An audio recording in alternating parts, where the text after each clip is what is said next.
Bismillah, walhamdulillah, wassalatu wassalamu ala rasulillah, wa ala alihi wa ashabihi wa mawalah, wa la hawla wa la quwata illa billah, amma ba'd. Para jamaah ashabul hijrah, rahimani wa rahimakumullah. Sebelumnya mohon maaf, ini laptopnya masih OTW.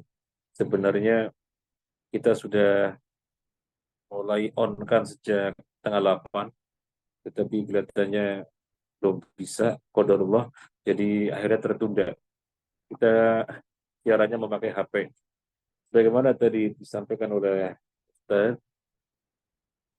kajian kita adalah kitab Tauhid secara berkelanjutan.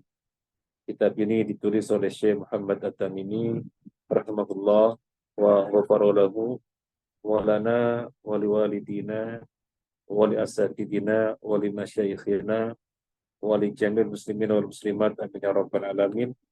Sekarang kita memasuki bab 27 tentang musyarah. Ini sudah dibantu oleh Ustaz Muhammad Ramdhani di layar. Jadi yang tidak ada bukunya bisa menyimak melalui layar. Yang ada bukunya bisa langsung dengan kitabnya. Tentang musyarah, kita bacakan.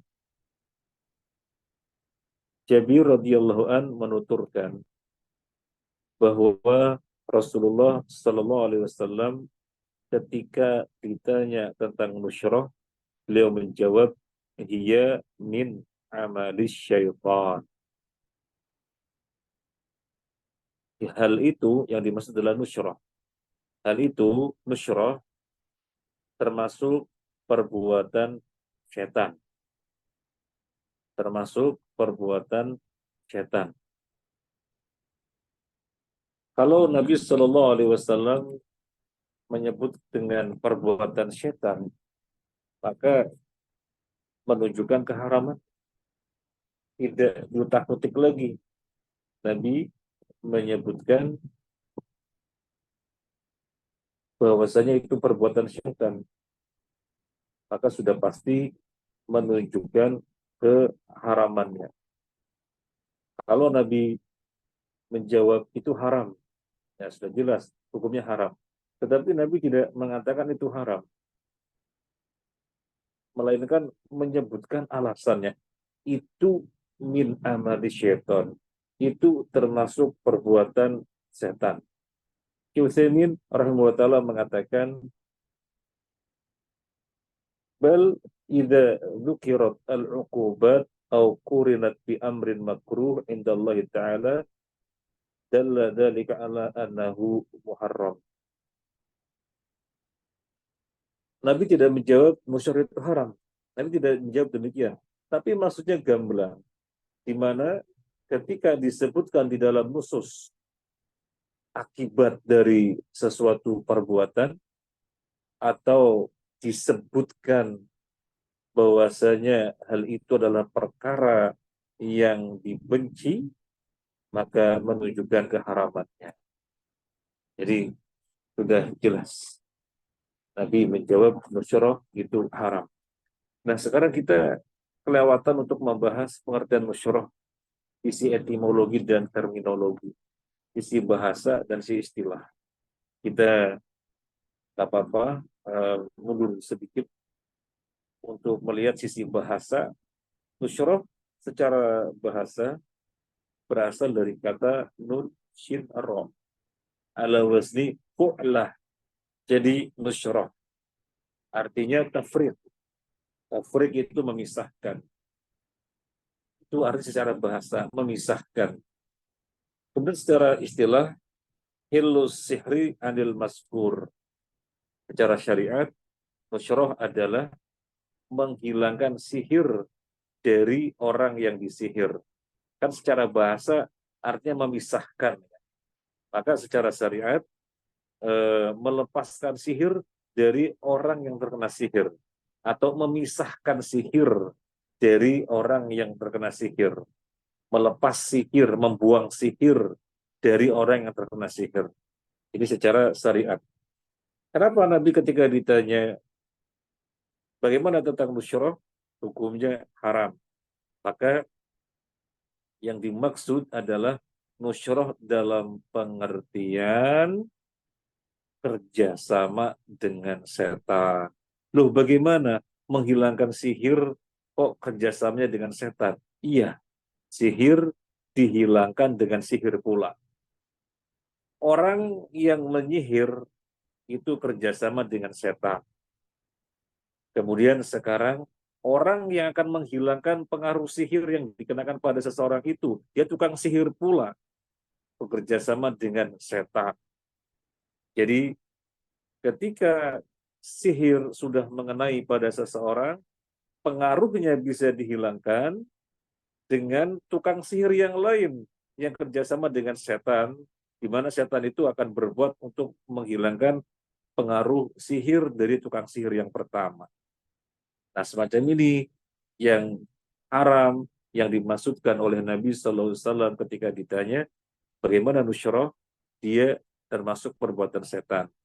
Maka yang dimaksud oleh Nabi di sini adalah menghilangkan sihir dengan sihir pula. Menghilangkan sihir dengan sihir pula. Maka haram. Itu perbuatan setan. Kemudian kita bacakan yang berikutnya. Imam Ahmad ketika ditanya tentang nusyroh menjawab, Ibnu Mas'ud membenci itu semuanya. Jadi Imam Ahmad ketika ditanya bagaimana dengan nusyroh, bagaimana dengan nusyroh, maka jawabannya Imam Ahmad dengan menukil dari Ibnu Mas'ud bahwasanya Ibnu Mas'ud membenci semuanya. Ibnu Mas'ud membenci semuanya. Apa yang dimaksud dengan membenci semuanya? Apa yang dimaksud dengan membenci semuanya? Yang dikehendaki di sini adalah nusroh dengan bentuknya apapun itu dibenci semuanya. Dan ungkapan dibenci makruh. Seringkali para pendahulu kita as-salafus soleh maksudnya adalah haram. Kalau makruh dalam istilah sekarang, oh makruh artinya kalau tidak dikerjakan, kalau tidak dikerjakan berpahala. Kalau dikerjakan berarti melakukan sesuatu yang dilarang, tapi dilarangnya tidak sampai pada haram. Itu makruh di dalam istilah orang-orang ketika menggunakannya maksudnya demikian. Tetapi para salafus saleh ketika menyebutkan makruh seringkali yang dimaksud adalah haram. Jadi makruh untuk ungkapan haram. Demikian Imam Ahmad ketika ditanya bagaimana nusyroh, Ibnu Mas'ud membenci semuanya. Jadi semua nusyroh dengan bentuknya bagaimanapun macamnya semuanya haram. Jadi di sini juga masih yang dimaksud adalah nusyroh dalam pengertian menghilangkan sihir dengan sihir pula. Kita lanjutkan. Diriwayatkan dalam Sahih Al-Bukhari bahwa Qatadah menuturkan, aku bertanya kepada Ibnul Musayyab, seseorang yang terkena sihir atau diguna-gunai tidak dapat menggauli istrinya. Apakah boleh disembuhkan dengan nusyroh atau dengan cara lain? Ia menjawab, la ba'sa bihi innama yuridu nabi al-islah. Fa'amma ma yanfa'u falam yunha anhu. Ini jawabannya Ibnul Musayyab, seorang ulama tabi'in. Ketika ditanya jawabannya demikian, nusyroh tidak apa-apa hukumnya, karena yang mereka inginkan hanyalah kebaikan dan menolak mudarat. Sedangkan sesuatu yang bermanfaat, ia tidak dilarang. Zahirnya jawaban Ibnul Musayyab Jawaban Ibnul Musayyab, musyroh tidak mengapa. Dohirnya kan demikian. Tidak mengapa. Tidak mengapa. Ini dohir dari jawaban Ibnul Musayyab. Apakah demikian maksudnya? Bahwasanya Ibnul Musayyab membenarkan musyroh. Jawabannya tidak mengapa itu nusyroh. Apa benar Ibnul Musayyab membenarkan nusyroh? Maka ada ulama yang menjelaskan bahwasanya yang dikehendaki di sini adalah lidzaruroh, karena darurat. Ada yang mengatakan boleh, yang dimaksud di sini karena darurat. Artinya mereka memahami nusyroh itu haram. Menghilangkan sihir dengan sihir itu haram. Mereka memahami. Kemudian ucapannya Ibnul Musayyab yang mengatakan nggak apa-apa itu. Ada yang mengatakan bahwasanya yang dimaksud adalah karena darurat. Ada yang mengatakan bahwasanya yang dimaksud malam yu'lam an halhi hal huwa sihrun am ghairu sihrin. Ada yang mengatakan yang dimaksud, yang dikehendaki dari ucapan Ibnul Musayyab adalah selama keadaannya tidak tahu bahwasanya itu sihir atau tidak sihir. Jadi ada orang terkena sihir, semuanya menginginkan agar pengaruh sihir ini hilang. Kemudian didatangkan orang untuk menghilangkannya. Gimana pengaruh sihir ini bisa dihilangkan? Nah, kemudian tidak diketahui apakah orang yang didatangkan untuk menghilangkan pengaruh sihir pada seseorang ini kerjasamanya dengan setan atau tidak. Nah, ini yang dimaksud dari perkataannya Ibnu Musayyab. Dia mengatakan boleh itu ketika keadaannya tidak diketahui. Itu sihir atau tidak diketahui. Karena orang-orang taunya pokoknya pengaruh sihir harus dihilangkan. Dan orang yang datang ternyata tidak diketahui apa kerjasama dengan setan atau tidak. Jadi penjelasan Ibnu Musayyab dibawa kepada pemahaman yang demikian. Kemudian ada yang menjelaskan begini, seandainya perkataan Ibnu Musayyab dipahami sebagaimana dohirnya, dohirnya perkataan dia, bahwasanya musyroh itu boleh selama bermanfaat, pengaruh sihir bisa dihilangkan, maka boleh. Di mana itu manfaat, di mana pengaruh sihir bisa dihilangkan. Jika yang dimaksud adalah sesuai dengan dohir ucapannya, maka jawabannya ini tidak boleh diambil. Ibnu Musayyab memang ulama zaman tabi'in. Dan bukan Ibnu Musayyab saja. Selama ucapannya menyelisihi hadis, maka nggak boleh diambil. Karena Nabi sudah jelas mengatakan, wa min amali syaitan, ya min amali syaitan. Nusra itu dari perbuatan setan. Kok bisa ada orang mengatakan boleh, maka tentunya tidak diambil. Karena menyelisihi statement Nabi SAW, menyelisih hadis Nabi SAW. Jadi demikian yang terjadi di antara para ulama ketika memahami ucapan Ibnu Musayyab. Yang pertama tadi apa? Kita ulangi lagi. Yang pertama tadi apa? Perkataannya dibawa kepada kondisi darurat. Dibawa kepada kondisi darurat. Jadi dia mengatakan boleh karena darurat. Kedua, dipahami ucapan Ibnu Musayyab adalah karena ketidaktahuan yang melakukan pengobatan, mengupayakan agar pengaruh sihir pada seorang itu bisa hilang, tidak diketahui dia dengan kerjasama dengan setan atau enggak. Nah, ketika tidak diketahui majhul, ini yang menjadikan boleh. Ada yang memahami bahwasanya mutlak nusyroh dalam pengertian mengobati sihir dengan sihir pula mutlak haram. Sehingga tidak ada istilah darurat, mutlak haram. Makanya seandainya ucapan Ibnu Musayyab dipahami sesuai dengan dohirnya, bahwa dia membolehkan, dia menyelisih ucapan Nabi SAW, sehingga tidak boleh diambil. Jelas Nabi bersabda, iya min amali syaitan. Mesra itu perbuatan setan. Kemudian kita bacakan.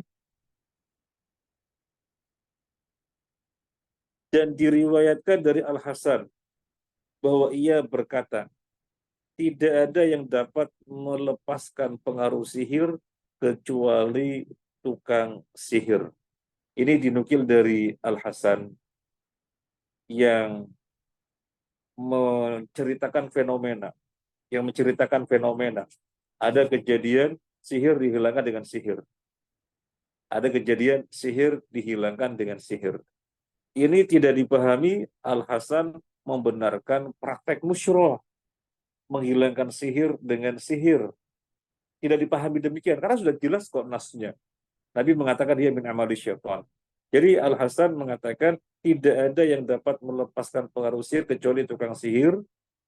Yang dikehendaki adalah fenomena sihir-sihir yang berpengaruh pada seseorang itu dihilangkan dengan cara sihir pula yang disebut dengan musyroh. Jadi sebatas menyampaikan yang terjadi demikian adanya. Nah, kalau bicara masalah hukum, ya kembali kepada yang Nabi sabdakan tadi, ya min amali syaitan. Dia termasuk perbuatan setan, menunjukkan secara gamblang keharamannya. Kemudian kita bacakan yang berikutnya, Ibnul Qayyim menjelaskan. Ibnul Qayyim menjelaskan, nusyrah ialah penyembuhan seseorang yang terkena sihir. Caranya ada dua macam. Caranya ada dua macam. Bagaimana kata Ibnul Qayyim? Yang pertama, dengan menggunakan sihir pula. Dan inilah yang termasuk perbuatan setan. Dan pendapat Al-Hasan tersebut dapat dimasukkan ke dalam jenis ini. Karena orang yang menyembuhkan dan orang yang disembuhkan mengadakan pendekatan kepada setan dengan apa yang diinginkannya. Sehingga dengan demikian perbuatan setan itu gagal memberi pengaruh terhadap orang yang terkena sihir itu. Ini jenis nusroh yang pertama yang dari awal kita bahas. Bahwasanya menghilangkan sihir dengan sihir pula. Jadi seseorang terkena sihir.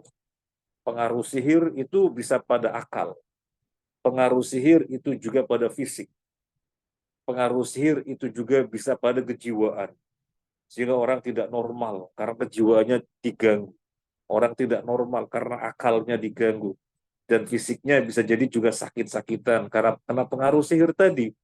Nah, kemudian dihilangkan dengan cara mendatangkan tukang sihir pula.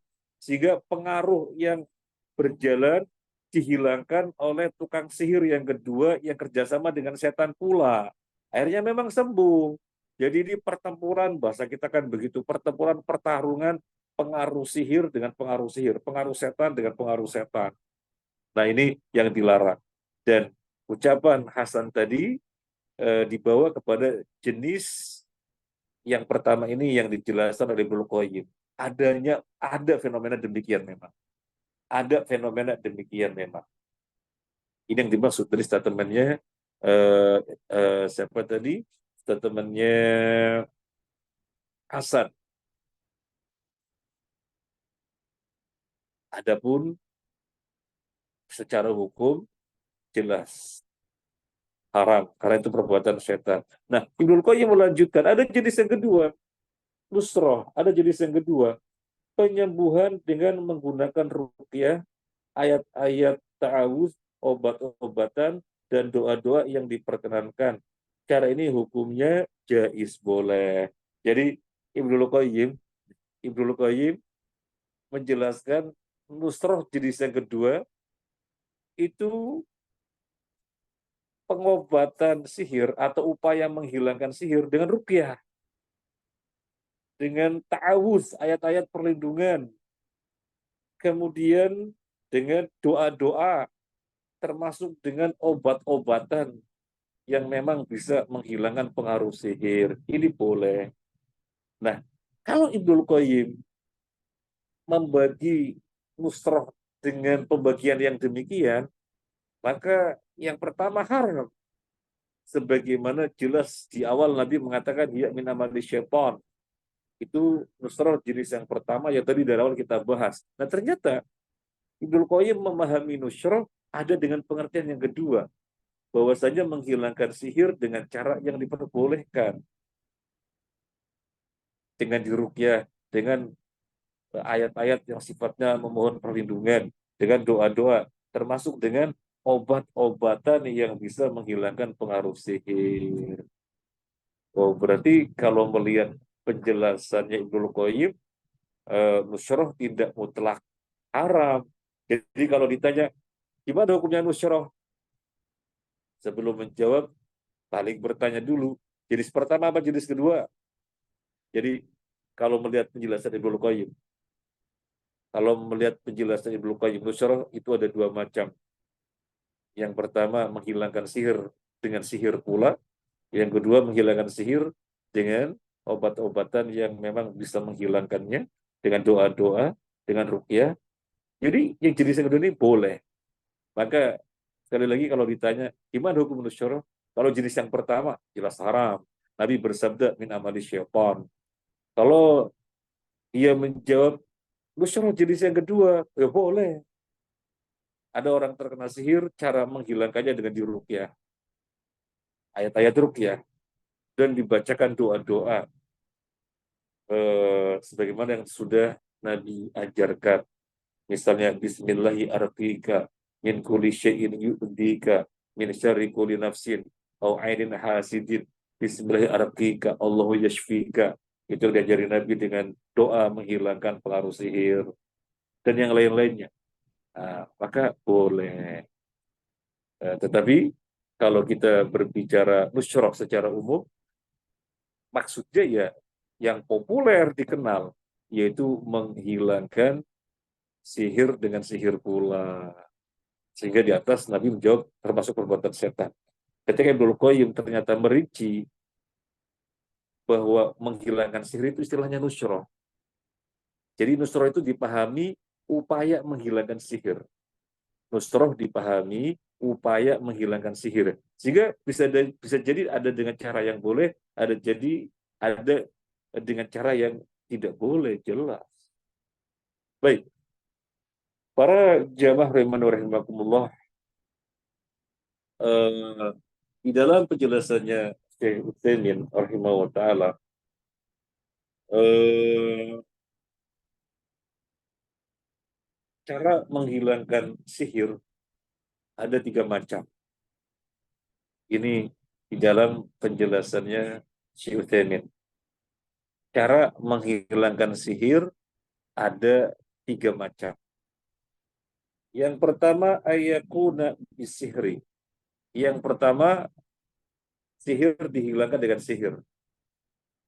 Ini yang haram. Yang Nabi katakan, yang Nabi sabdakan min amali syaitan, perbuatan setan.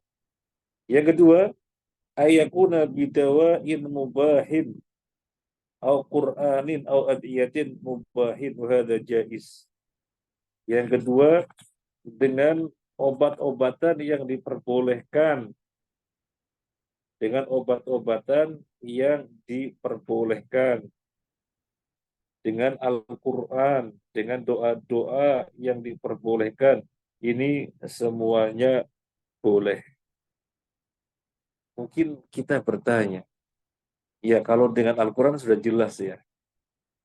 Kalau dengan doa-doa juga sudah jelas Nabi ajari. Tapi dengan obat-obatan yang diperbolehkan itu gimana maksudnya? Dengan obat-obatan yang diperbolehkan. Maka Syaikhul Utsaimin rahimahullah ta'ala menjelaskan.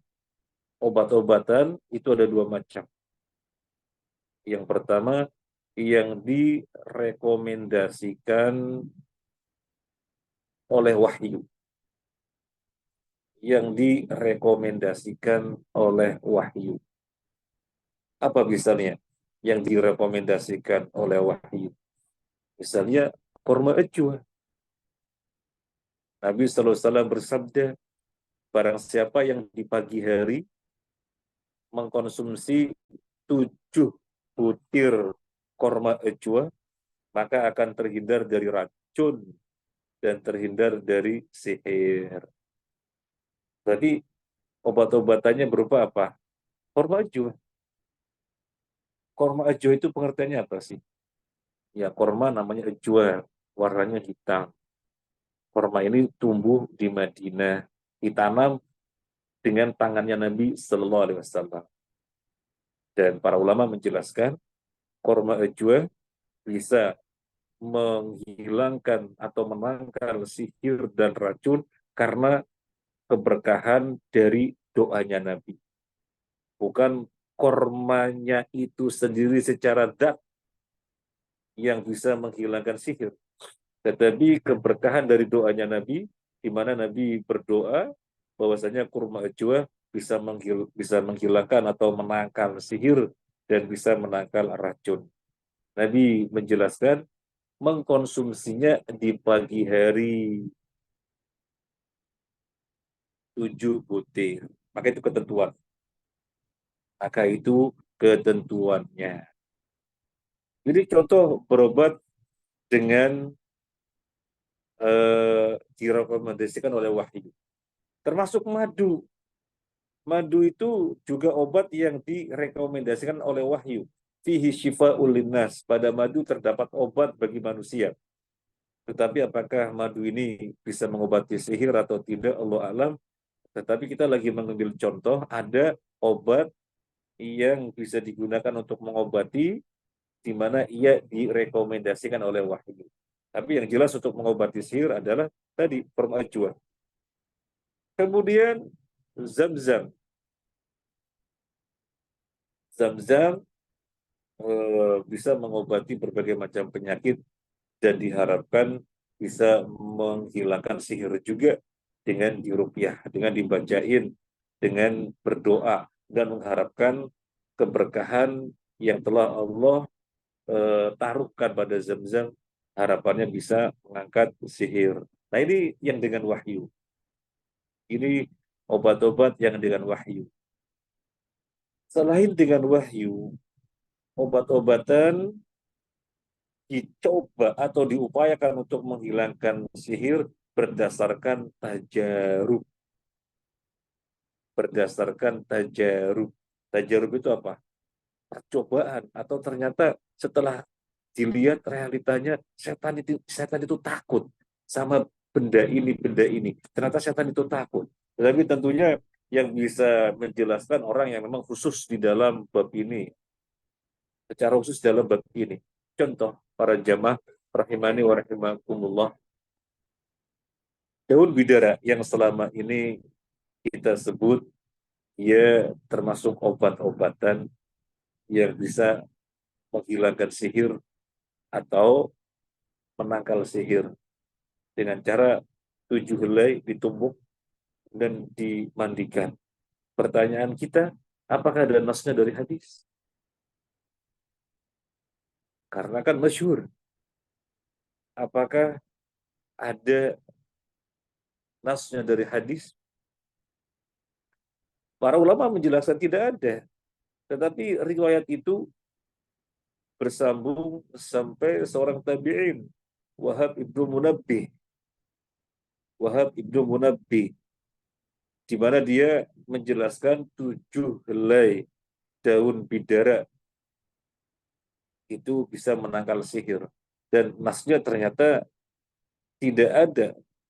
Dari hadis tidak ada. Ini adanya dari seorang tabi'in. Maka kemudian dikatakan ini berdasarkan tajarub. Ini berdasarkan tajarub.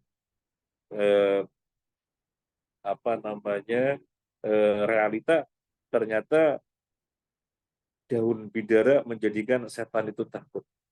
Tetapi tentunya begini ya, bukan daun bidaranya yang menjadikan setan itu lari, tetapi dengan izin Allah melalui daun bidara, dengan izin Allah melalui daun bidara, setan yang memberikan pengaruh sihir bisa hilang itu sihirnya. Sihir yang ditempatkan oleh setan sehingga seseorang yang terkena pengaruh sihir sedemikian berpengaruh pada fisik, pada akal, pada kejiwaan, maka daun bidara bisa menghilangkannya itu dengan tajarub, bukan dengan wahyu. Nah, dari penjelasan ini, saya berpikir, bisa jadi yang orang-orang Indonesia, ya, kalau di Arab atau di mana kita nggak tahu, tapi orang Indonesia ketika menghilangkan pengaruh sihir dengan daun kelor, kan nggak ada pembenaran secara nas. Disebutkan di dalam nas daun kelor itu untuk menangkal sihir. Kan nggak kita jumpai. Tetapi kemudian sebagian orang untuk menghilangkan sihir dengan daun kelor dan katanya Allah berikan kesembuhan, ya bisa jadi dibenarkan.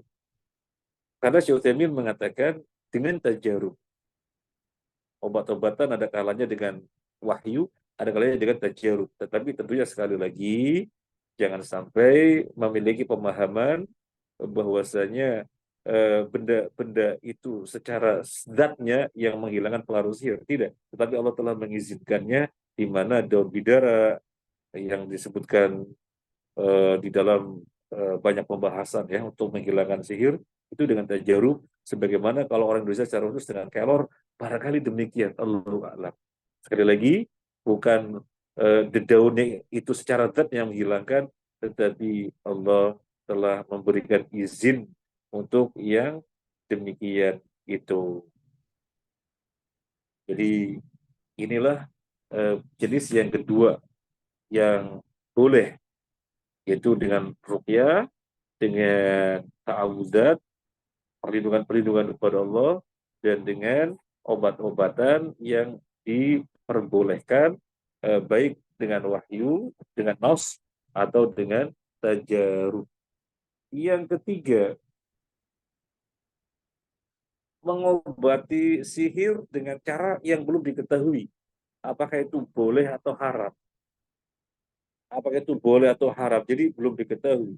Nah, Syekh Utsaimin menjelaskan perkataannya Ibnul Musayyab yang mengatakan boleh itu manfaat kok. Maka yang dimaksud adalah jenis ini. Tidak diketahui apakah jenis pertama yang haram ataukah jenis yang kedua yang memang dibolehkan. Jadi ini tidak diketahui. Yang jelas ada orang yang diminta tolong dan dia menyanggupi dan kita tidak tahu dia itu prakteknya gimana, tidak tahu apakah dengan praktek yang jenis pertama haram atau dengan jenis yang kedua boleh. Nah, ketidaktahuan ini yang menjadikan hukumnya boleh. Jadi perkataan Ibnu Musayyab dibawa kepada jenis yang ketiga ini.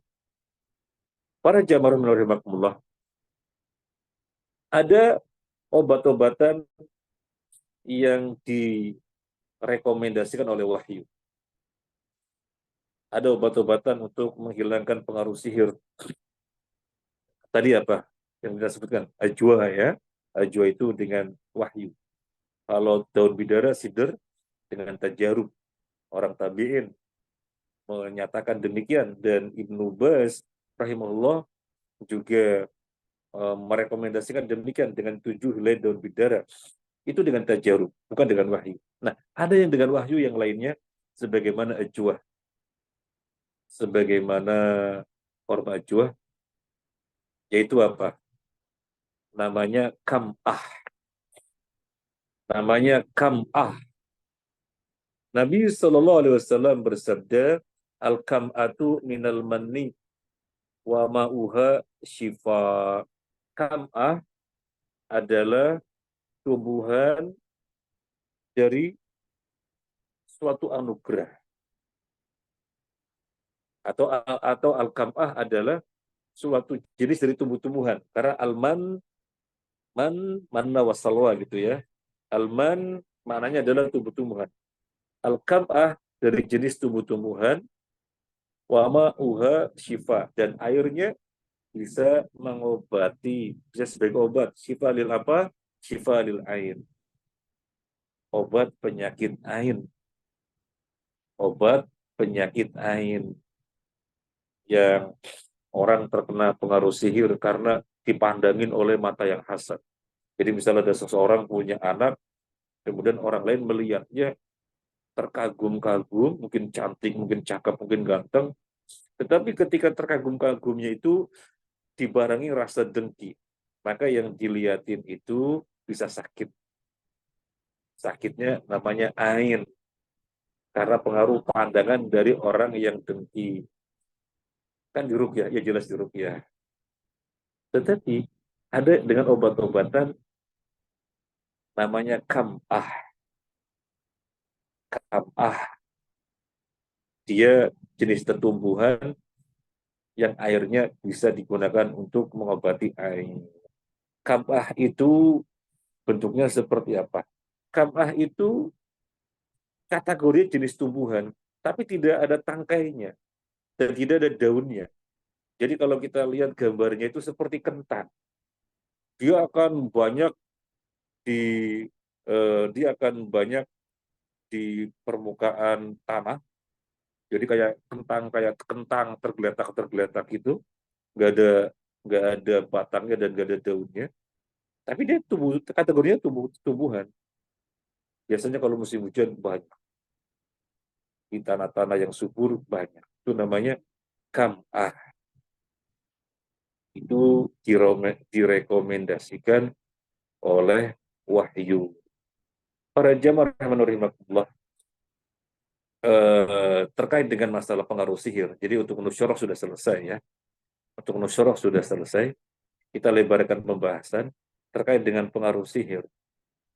Ternyata pandangan yang hasad, pandangan terkagum, takjub, kagum, tetapi disertai dengan rasa dengki, maka yang dilihatin bisa sakit. Oleh karena itu, kita kalau melihat anak kecil atau melihat siapa yang kita kagum, takjub, jangan sampai ada rasa dengki. Oleh karena itu, kalau mau memuji, kembalikan kepada Allah.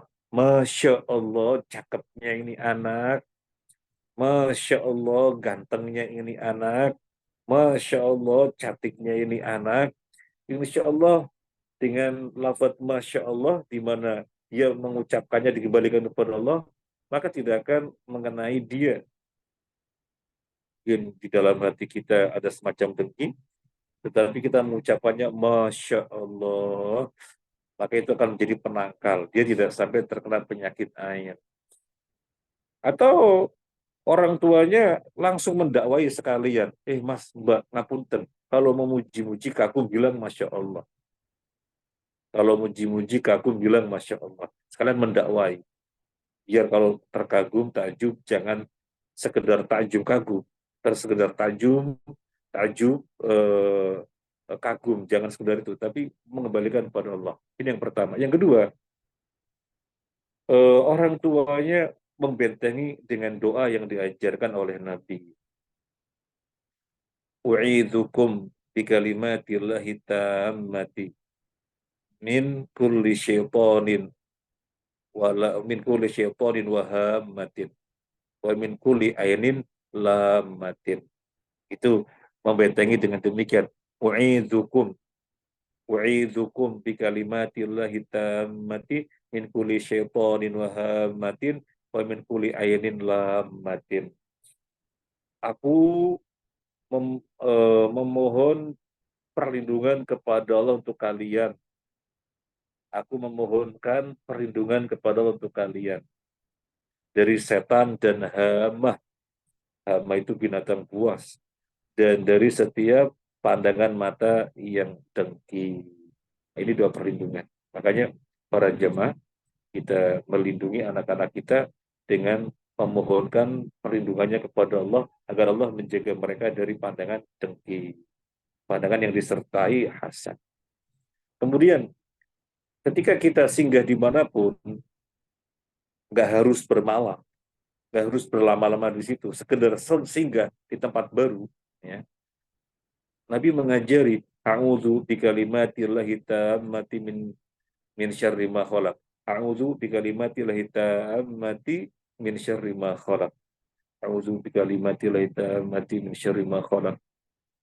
Jadi di mana saja, jangan lupa turun dari bis, di stasiun, di terminal, kita musafir singgah di hotel, kita musafir turun ke pasar, turun kemana, membaca ini, memohon perlindungan kepada Allah Azza wa Jalla, sehingga pengaruh sihir-sihir yang bergentayangan, yang dihembuskan oleh tukang-tukang sihir, yang tentunya kerjasama dengan setan, tidak mengenai kita. Demikian pembahasan yang bisa kita bahas. Ustaz Muhammad Ramdhani. Kembalikan dulu kepada beliau sebagai Master of Ceremony. Monggo Ustaz. Baik, Alhamdulillah Ustaz, jazakallahu khairan atas pemaparan materinya sehingga kita sudah mengenal tentang apa itu nusyrah dan dikembangkan lagi oleh Ustaz sampai ke pembahasan sihir. Baik Bapak Ibu sekalian, kita manfaatkan waktu mungkin sekitar ada 5-7 menit ke depan untuk interaktif bersama Ustadz. Jika ada pertanyaan, silakan bisa di-chat di kolom chat di bawah. Ada satu pertanyaan masuk Ustadz dari Ustaz. Assalamualaikum warahmatullahi wabarakatuh, Pak Ustadz. Waalaikumsalam warahmatullahi wabarakatuh.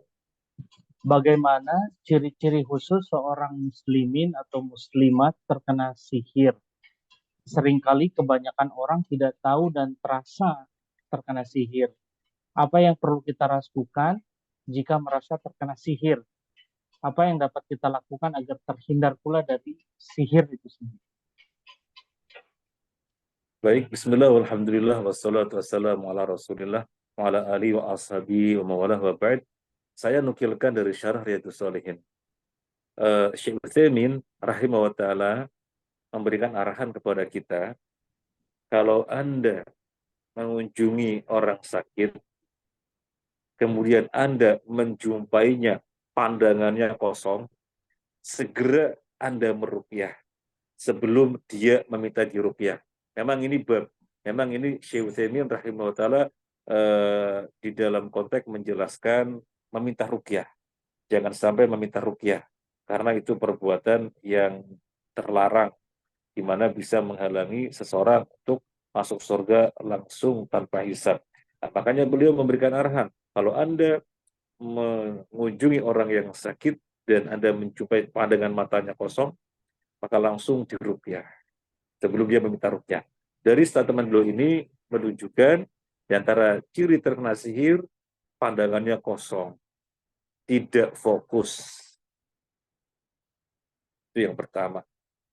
Kemudian para jamaah rahimani wa rahimakumullah, tubuh merasa sakit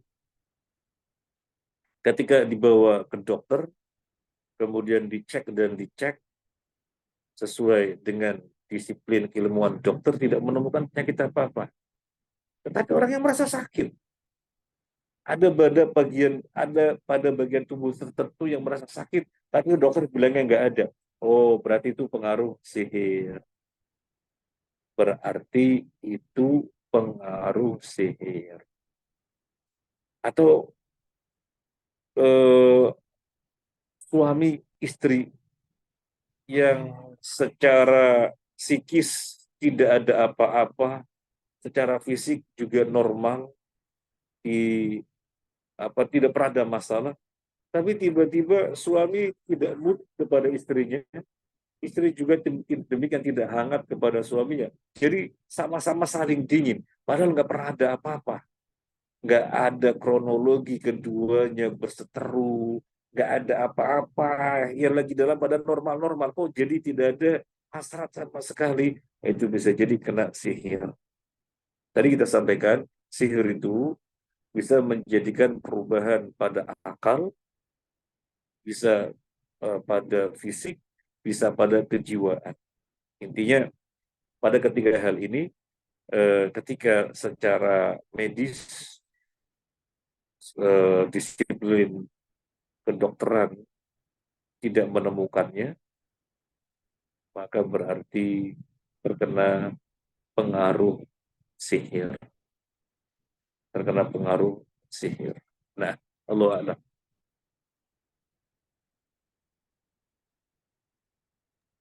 Yang terakhir, apa yang tadi Ustaz, apa yang dapat kita lakukan agar terhindar tidak terkena sihir? Nah, apa yang bisa kita lakukan agar tidak terkena sihir? Dikir pagi dan petang. Pagi-pagi dikir sebagaimana Nabi ajarkan, ada dikir secara khusus pagi hari, demikian juga ada dikir secara khusus sore hari. Kemudian dikir-dikir yang sifatnya mutlak. Kalau tadi kan muqayyad ya, eh, eh, termasuk mau masuk kamar mandi, keluar kamar mandi, mau makan, setelah makan, mau bepergian, masuk rumah, di dalam segala hal kita berdoa, maka itu membentengi diri dari pengaruh sihir. Anas bin Malik radhiyallahu anhu menjelaskan, orang kalau tidak berzikir, maka setan benar-benar memberikan was-was atau menguasai seseorang. Tapi kalau seseorang itu zikir, setan itu lari. Begitu lepas zikir, datang lagi. Intinya zikir, baik yang muqayyad, ya yang doa-doa tertentu, doa-doa yang telah ditentukan pada momen-momen dan waktu yang telah ditentukan, atau yang mutlak, yang bebas. Intinya zikir itu bisa menghindarkan diri kita dari pengaruh sihir. Kemudian, kalau secara yang dikonsumsi, di pagi hari makan 7 butir korma ajwa. Jenis kormanya namanya ajwa, warnanya hitam, ditanam di Madinah. Itu yang namanya korma ajwa. Ini sisi mengkonsumsi. Kalau yang pertama tadi, sisi rukyah mandiri, demikian ya. Baik, Ustaz. Baik. Pertanyaan berikutnya mungkin ini yang terakhir Bapak Ibu sekalian, berhubung waktu ini sudah cukup larut. Assalamualaikum Pak Ustadz. Waalaikumsalam warahmatullahi. Apakah seorang peruqyah apabila dalam tanda kutip ini gagal, sihir itu bisa berimbas ke peruqyahnya? Apakah perukyah apabila gagal bisa berimbas kepada si perukyahnya? Kalau secara dalil, saya tidak tahu, Allah alam, harus ditanyakan kepada ahlinya. Tetapi secara kenyataan yang terjadi, jawabannya iya. Secara kenyataan yang terjadi, jawabannya iya. Kita eh, punya kawan, punya kawan. Dia itu senang sekali ketika ada kasus yang terkait kesurupan, begitu ya, atau semacamnya, tanpa diminta untuk merukyah, datang sendiri, merukyah, merukyah, malah mencari pasien. Malah mencari pasien. Mana yang perlu dirukyah? Saya akan datang rukyah. Mana yang terkena pengaruh setan, terkena sihir, saya akan datang, saya akan rukyah. Jadi dia begitu. Allah mencari pasien. Apa yang terjadi? Yang terjadi, istrinya terkena gangguan psikis terus, termasuk fisiknya, sakit-sakitan. Termasuk fisiknya sakit-sakitan. Akhirnya orang-orang pada menasehati, antum itu jangan dikit-dikit orang dijumpai di rukyah. Orang dalam pandangan antum eh, perlu di rukyah, hobi merukyah, jangan. Itu bisa jadi istri antum itu dampak dari antum suka-suka merukyah malah meminta pasien. Maka saya sekali lagi, saya nggak bisa menjawab, tentunya harus kepada ahlinya. Sebagaimana Syekh Utsaimin menjelaskan tentang obat-obatan yang dengan tajarub, yang bukan dengan wahyu, dengan tajarub, itu mesti ditanyakan kepada orang secara spesialis eh, eh, berkaitan dengan ini, dengan rukyah. Makanya saya juga katakan demikian. Saya nggak tahu jawabannya, tetapi dari realita yang kita jumpai demikian adanya. Si perukyah keluarganya terkena gangguan. Termasuk kita punya guru, dia sudah wafat wa ta'ala. Awal-awalnya merukyah secara wajar, tapi kemudian ketika ada orang sakit ya datang meruqyah, diundang datang meruqyah, diundang datang meruqyah. Yang terjadi apa? Beliau dibikin capek. Dibikin capek bagaimana? Merebak sekali orang-orang kesurupan. Merebak sekali orang-orang pada kesurupan. Beliau dibikin capek. Waktunya habis untuk meruqyah toh. Akhirnya ketika ada orang sakit, beliau disuruh datang nggak mau. Suruh datang nggak mau. Suka-suka jawabannya bawa ke dokter. Bila ada orang sakit lagi, beliau bilang bawa ke dokter. Bawa ke dokter. Karena disibukkan sekali dengan suka datang meruqyah, dia merasakan, beliau ini merasakan kayak dijadikan mainan oleh setan-setan itu. Dengan banyaknya orang-orang kesurupan, waktunya habis. Begitu sudah beliau tinggalkan, nggak lagi merebak kesurupan-kesurupan, nggak lagi gitu ya. Nah, itu realita yang kita jumpai demikian. Saya nggak bisa menjawab kecuali itu berdasarkan yang terjadi. Adapun jawaban yang sebenarnya tanyakan kepada ahlinya. Kalau meruqyah gagal meruqyah, apakah imbas kepada dirinya seperti itu pertanyaannya ya? Allahu a'lam. Baik, alhamdulillah, jazakumullah khairan. Ustaz telah menjawab pertanyaan. Kita berada di penghujung acara dan Ustaz di kesempatan kali ini mohon doa juga Ustaz. Salah satu sahabat kajian kita ini suaminya meninggal dunia Ustaz. Jadi Ibu Nur Cahyani sudah ditinggal oleh suaminya kurang lebih 2 hari yang lalu Ustaz, karena sakit panjang yang diderita oleh suaminya dan Allah memanggil Ustaz ya. Suaminya Suami ya yang suami dari Ibu Nur Cahyani. Ustaz mohon doa untuk beliau dan semoga di kajian-kajian mendatang Ibu Nur Cahyani bisa bergabung lagi bersama kita. Baik. Tafadhol Ustaz, kita tutup kajian ini sekaligus dengan doa dari Ustaz. baik. Para jamaah Ashabul Hijrah rahimani wa rahimakumullah. Demikian kajian yang bisa kita bahas bersama, semoga bermanfaat. Jika yang saya sampaikan benar dari Allah Azza wa Jalla, dan jika yang saya sampaikan salah, tentunya dari saya sendiri, dan saya minta ampun kepada Allah Azza wa Jalla. Kita doakan untuk kita semuanya, semoga Allah senantiasa memberikan kita perlindungan, jangan sampai terkena sihir. Semoga Allah menjaga kita semuanya dari pengaruh-pengaruh setan, apapun bentuknya. Allahumma inna na'udzubika. Allahumma inna na'udzu bikalimatillahi tammati min kulli syaitanin wa hammatin wa min kulli ainin lammatin. Demikian juga semoga Allah menjaga kesehatan kita. Allah la asyafi. Allahumma rabban nas ishfi anta syafi la shifaa illa shifauka shifaan la yughadiru saqaman. Demikian pula Allah dat yang Al-Ghafur, Al-Afu, Al-Halim. Semoga mengampuni dosa-dosa kita, tidak menghukum kita atas suatu dosa, karena Allah Al-Ghafur. Allahumma irhamna waghfir lana dunubana. Allahumma irhamna waghfir lana dunubana. Innaka anta arhamur rahimin.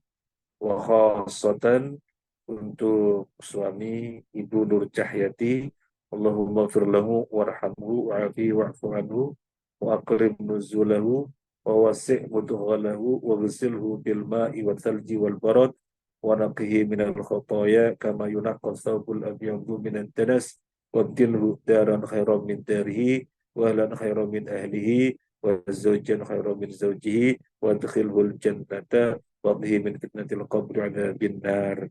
Kemudian tadi disampaikan sakitnya panjang, kemudian meninggal dunia. Semoga sakitnya ini mengangkat derajat beliau di sisi Allah Azza wa Jalla dan menggugurkan dosa-dosa beliau. Amin ya rabbal alamin. Ini saja dari saya. Jazakumullah khairan. Saya kembalikan kepada Ustaz Muhammad Ramdhani. Subhanakallahumma wa bihamdika asyhadu an la ilaha illa anta astaghfiruka wa atubu ilaik. Assalamualaikum warahmatullahi wabarakatuh. Waalaikumsalam warahmatullahi wabarakatuh. Dengan berakhirnya doa dari Ustadz, maka berakhir pula perjumpaan kita para jamaah sekalian, dan semoga Allah memudahkan kita bisa berjumpa kembali Ustadz di bulan depan untuk melanjutkan bab yang selanjutnya, yaitu tentang bab tatayur, insyaallah. Baik, kami mohon izin untuk menutup forum Zoom ini, Bapak Ibu sekalian. Assalamualaikum warahmatullahi wabarakatuh. Waalaikumsalam warahmatullahi wabarakatuh.